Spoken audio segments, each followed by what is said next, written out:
Débuté en octobre dernier selon une note circulaire du ministère de tutelle, les cours du premier trimestre de l'année académique 2018-2019, avec l'organisation des élections couplées législatives et locales, avaient réellement commencé avec un léger retard. Aujourd'hui, du côté des autorités, c'est un silence absolu.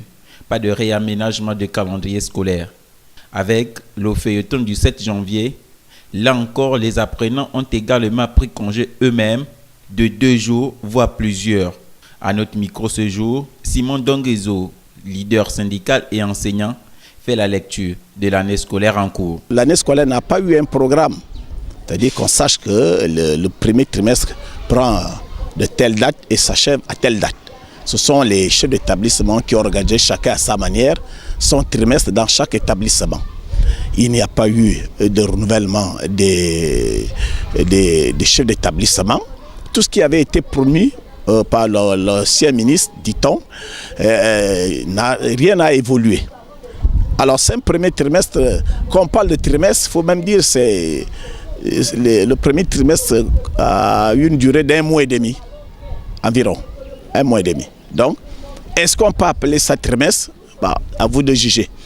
Et chacun fait de son mieux et les gens ont donné les bulletins pendant les vacances, le 20, le 24, d'autres n'ont rien donné, ils sont prêts à les donner, ainsi de suite.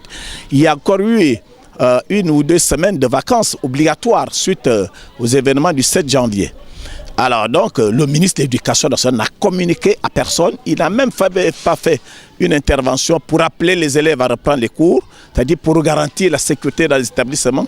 Tout ceci a été fait par les chefs d'établissement eux-mêmes qui se sont débrouillés à appeler les élèves et à rassurer aux parents d'élèves qu'eux-mêmes vont assurer la sécurité. Donc voilà, dans les conditions que le premier trimestre est achevé et le nouveau commence, on ne sait pas à quel moment on va démarrer. Est-ce que s'il a réellement démarré, il va durer pendant combien de mois, puisque le calendrier n'existe pas jusqu'à présent. Notre jeunesse, autrefois sacrée, aujourd'hui, force est de constater qu'avec les circonstances du pays, elle devient sacrifiée. Le bilan de toute l'année scolaire ne sera sans doute que le reflet des résultats des examens de fin d'année.